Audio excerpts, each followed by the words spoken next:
오늘은 전도서 1장 1절부터 시작되겠습니다. 자, 1절 말씀을 보시면요. 다윗의 아들 예루살렘 왕 전도자의 말씀이라. 원문을 보면 이렇습니다. 예루살렘 왕 다윗의 아들인 코헬레트의 말들이니라.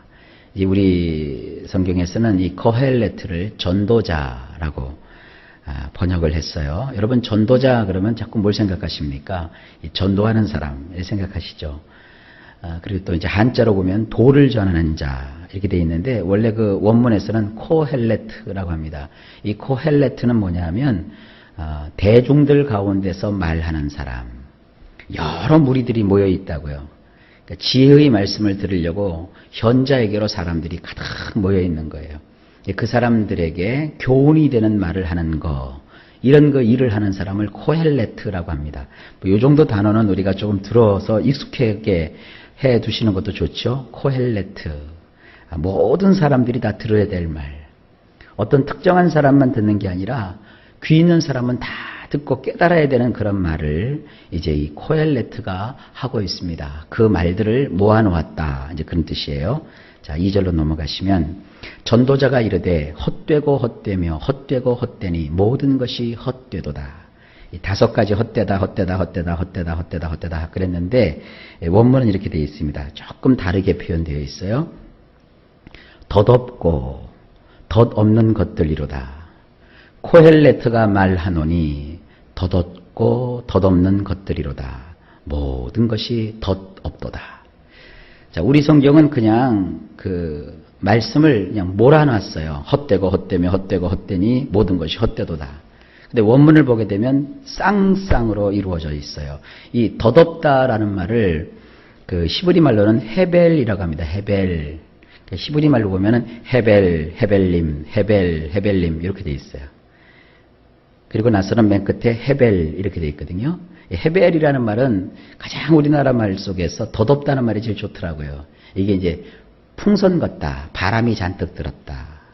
휘 불려서 날아가는 그러한 그 아주 아무것도 아닌 그 의미도 없는 뭐 그런 것이다. 그러니까 인생이라는 게 그러잖아요. 바람처럼 왔다가 바람처럼 사라지는 것이 인생이다. 이제 어떤 그 시인이 그렇게 표현을 했는데 바로 그 말이 헤벨이라는 말입니다. 덫이 없구나. 다 덧없는 것들이구나. 이 코헬레트가 이제 말하는 거예요. 사람들을 모아놓고 덫이 없다고. 다 덫이 없다고. 그러면서 이제 양쪽 쌍을 얘기하고 나서는 전체적으로 모든 것이 다 덫이 없는 거야. 이제 그렇게 얘기하고 있는 겁니다. 이제 그런 분위기를 느끼면서 말씀을 들어보십시다. 3절. 해 아래서 수고하는 모든 수고가 사람에게 무엇이 유익한가? 원문을 보면 이렇습니다. 사람에게 무엇이 유익하단 말인가? 태양 아래에서 그가 애쓰며 일하고는 있다지만 그의 그 모든 애쓰고 일하는 것이 말이다. 그러니까 사람이 열심히 공부도 하고 또 땀 흘려 수고도 하고 돈도 벌고 돈 벌기 위해서 그 먹지도 못하는 술도 마시고 해서는 안 될 일도 하고 또 하나님께 예배할 자들이 예배 시간도 빼먹으면서 그렇게 돈분소주하고 애쓰고 힘쓰는데 그래 그 애쓰고 힘쓰는 거 안다 이거예요. 그래 봤자 애쓰고 힘쓰면서 결국은 사람이 얻는 유익이 뭐냔 말이에요. 가끔 그 우리가 뉴스에서 접하지 않습니까? 소위 말하는 그 큰 직장에는 술상무라는 게 있더군요. 그분은 거래처를 확보하는 자들이에요. 그러니까 그냥 사람들을 만나서 맨날 술을 먹고 거래처를 튼다고 그러는데 결국은 일찍 그 사람이 병에 걸려서 죽었어요. 그걸 가지고 뭐 이것이 산업재해냐 아니냐 보상을 받아야 되느냐 말아야 되냐 하는데 그거 뭐 그 사람 정작 죽고 나면 혜택은 죽은 사람이 봐요. 가족들이 보는 거죠. 이게 다 덧없는 인생이에요. 얼마 전에 그 우리나라에서 불행한 사건이 있었죠. 우리나라 군함이 침몰하는 사건이 있었죠. 그때 한 46명 정도 되는 우리나라의 아주 귀한 젊은이들이 그냥 죽었어요. 비명 행사를 했죠. 그런데 그 보상 과정에서 그 아이와 어렸을 적에 아버지가 헤어졌어요. 그러니까 아이를 버린 거죠. 그런데 그 아버지에게 2억이라는 보상금이 주어졌어요. 그러다니 그 돈만 싹 받아먹고 또 싹 아버지는 사라진 거예요. 그런 거예요. 세상이라고 하는 것이 애쓰고 힘쓴다는 것이 그 아무것도 아닙니다. 사람들한테 제가 물어봐요. 아니 선생님은 어째 그렇게 열심히 밤낮 없이 수고하십니까? 이거요 목사님, 제가 내 자식을 위해서 이렇게 애쓰고 힘쓰는 겁니다. 그래요. 그건 좋아요. 근데 그렇게 애쓰고 힘써서 과연 그 자녀가 뭔가 이렇게 뭐 좋은 게 있겠어요? 그죠? 자기 공부하고 그냥 졸업하면 마는 거 아니겠어요? 그 미국의 그 청소년들이 우리나라 청소년들보다는 조금 생각이 건전한 것 같아요. 미국에는요, 18살이 되면 의당이 부모 품을 떠나려고 한대요, 아이들이. 그래서 대학을 다닐 때도 부모에게 돈 받아가서 대학 생활하고 하는 것이 그들에겐 굉장히 자존심이 상하는 일이래요. 그래서 미국 애들은 국가에서 애들에게 대출을 해줘요, 학자금을. 우리나라도 그거 지금 따라가려고 하는데 이자가 너무 비싸니까. 그냥 일단 18살이 지나면 자기가 학자금도 국가에서 대학 해주기 때문에 거기는 공부할 마음만 먹으면 얼마든지 공부할 수 있는 게 미국이에요. 유학생들은 다르죠. 왜냐하면 옛날에는 유학생들이 미국 가면 그 일자리를 줬어요, 거기서도. 그래서 애들이 유학 가서 공부를 해서 이렇게 성공하기 위해서 최소한 자기들이 가서 접시도 닦고 일을 했는데 지금은 미국 법이 바뀌었어요. 유학생들은 미국 가서 돈 벌어서 공부하지 말아라. 너희들이 학비를 가지고 와서 공부해라. 그러니까 유학생들이 옛날 같지 않아요. 그래서 유학생이 있는 가정은 여기서 부모들이 돈을 마련해서 보내줘야 되는 것이거든요. 근데 미국 애들은 정작 그러면 우리하고는 달라요. 그래서 걔네들은요 18살이 되면 부모 곁을 떠나는데 가장 큰 선물이 뭐냐, 아버지나 어머니, 할머니나 할아버지 혹은 친척 가운데 그 사람들이 오랫동안 타던 그 중고차 한 대를 물려받는 걸 그렇게 애들이 행복하게 여긴대요. 그리고 나머지는 자기들이 다 하는 거예요. 공부도 하고 일을 하면서. 우리건 굉장히 다르죠. 그 부모들도 재미있어요. 아니 이제 18살, 19살 우리로 보면 코 올리게잖아요. 그 애들 내보내놓고 나서 마음이 편안하십니까? 그러면 그 사람들이 펄쩍 뛴대요. 여지껏 18년 동안 먹여주고 재워주고 입혀주고 공짜로 해줬으면 됐지. 다 커가지고 뭐 부모를 바라느냐고. 그럼 부모들은 뭐 하실 거냐고. 그럼 부모들은 그런데요. 이제부터 우리 인생을 즐겨야죠. 그런데요. 물론 이것이 일장일단은 있어요. 하지만 이 말씀에 비춰보면 그런 거예요. 제가 여러분들에게 말씀을 드리는데 자녀 위해서 사는 삶도 결국은 유익이 없어요. 어떤 여인은 남편에 의해서 산대요. 또 어떤 선생님은 제자로 해서 산대요. 예, 그 애쓰고 수고하는 거 다 훌륭해요. 하지만 결국은 태양 아래에서 그가 애쓰고 수고하는 것이 그 사람에게 과연 유익이 있겠느냐 이거죠. 유익은 없는 거예요. 그러니까 고생하지 말라라는 얘기가 아닙니다. 그걸로 무슨 덕을 본다든지 또 그걸로 여러분들이 어떤 낙을 보려고 하지 마세요. 그럼 반드시 실망해요. 그냥 내가 부모니까, 내가 돌봐줘야 되니까, 내가 가지고 있는 거 좀 나누어줘야 되니까 이제 그 정도로만 생각하고 사셔야 병에 안 걸립니다. 대충 넘어갑니다. 4절. 한 세대는 가고 한 세대는 오되 땅은 영원히 있도다. 원문이 이렇습니다.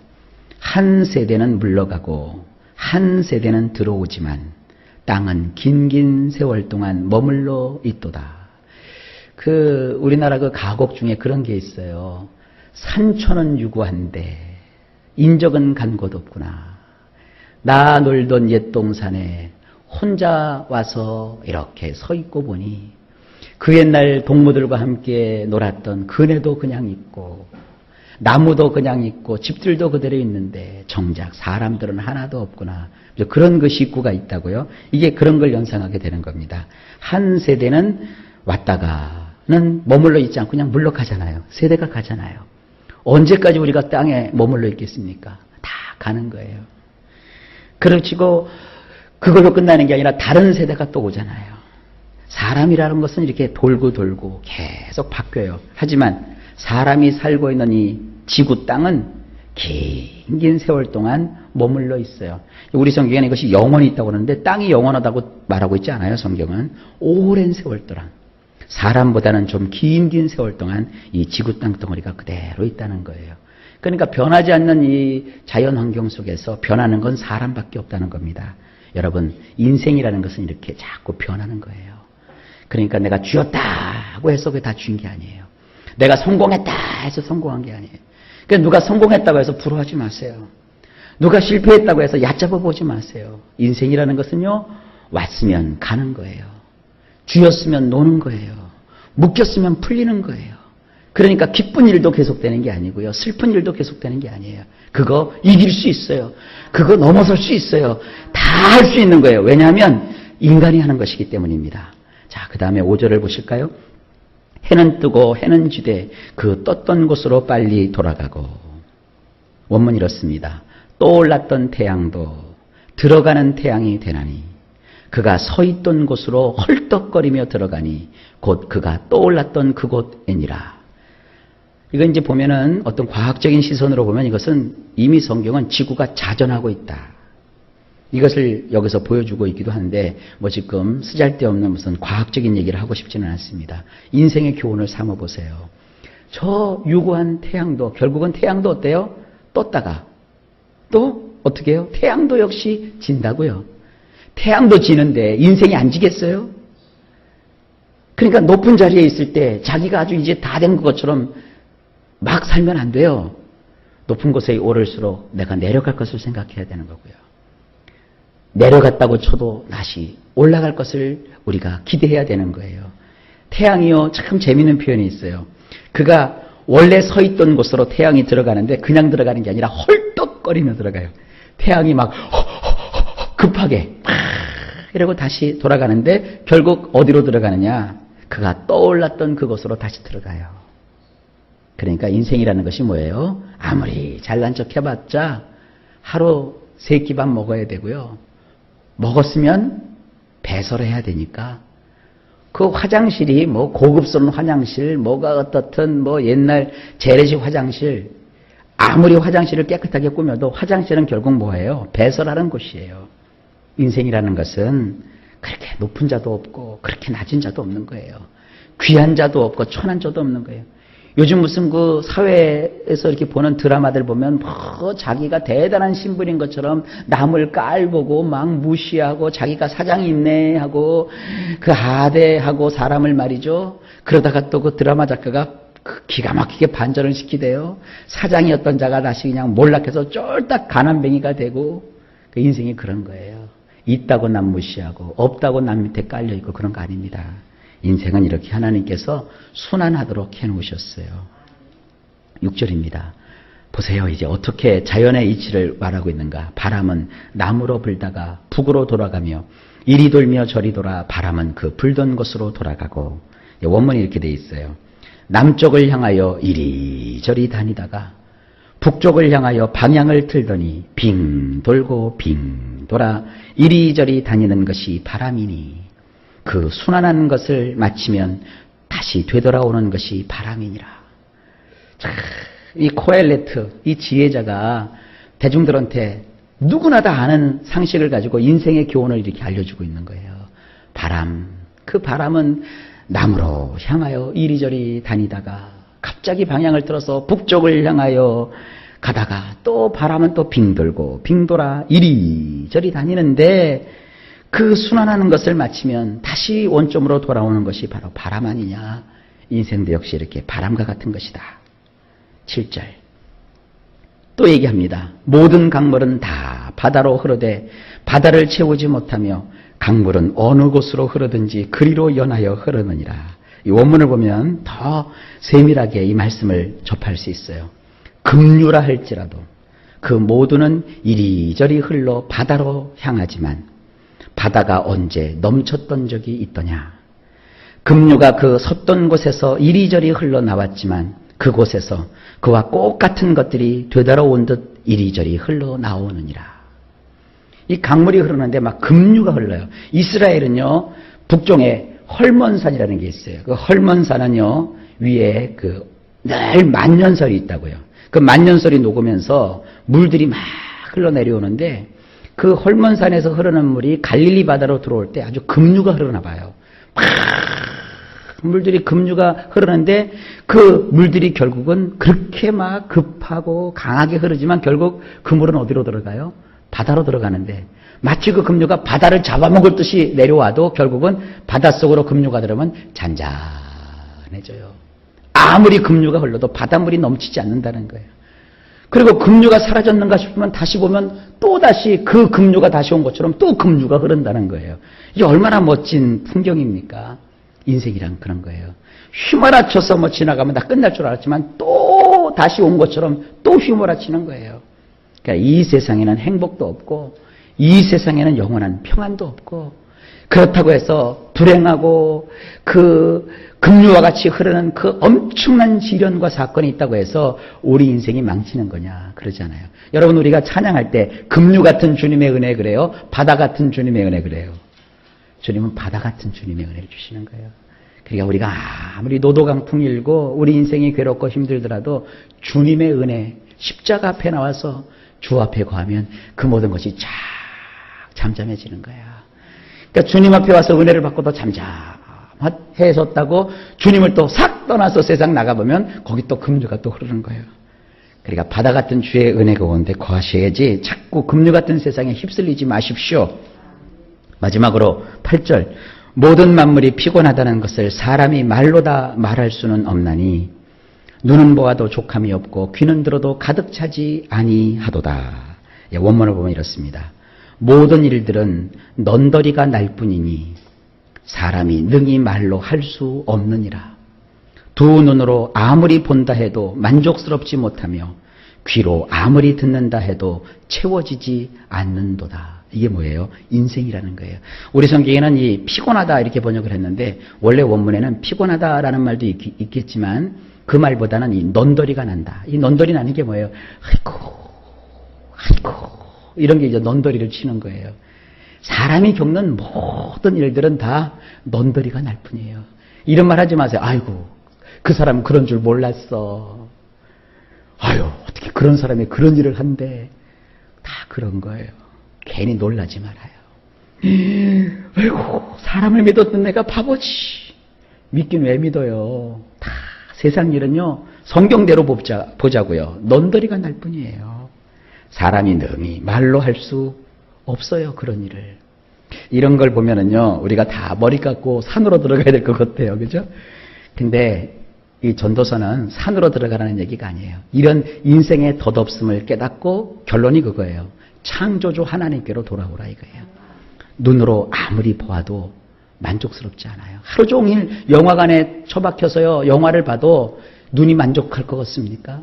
하루 종일 텔레비를 틀어놓고 그 영상을 즐긴다고 해서 눈이 만족할 것 같습니까? 세상 온 도서관을 다 다니면서 책을 다 본다고 해서 눈이 만족스러울 것 같습니까? 세계여행을 수천 번, 수만 번을 해서 다닌다고 해서 우리가 눈이 만족할 것 같습니까? 아닙니다. 우리 눈은 만족스럽지를 못해요. 그러니까 어떤 조건 갖고 만족하지 말고 내 주어진 환경 속에서 주님을 바라보며 주님 한 분으로 만족하는 인생이 돼야 돼요. 귀로 아무리 들어도 채워지지 않아요. 뭐 요즘 그 전철 타거나 버스 타면 젊은 사람들 다 귀에다가 리스버 꽂고 막 흔들면서 뭐 별 음악들을 다 들어요. 난 무슨 고상한 음악이라도 들는 줄 알았더니 쇼바 12 막 이런 노래만 듣고 있고 막 끄떡끄떡 대요. 그렇다고 그 귀가 만족스러워요?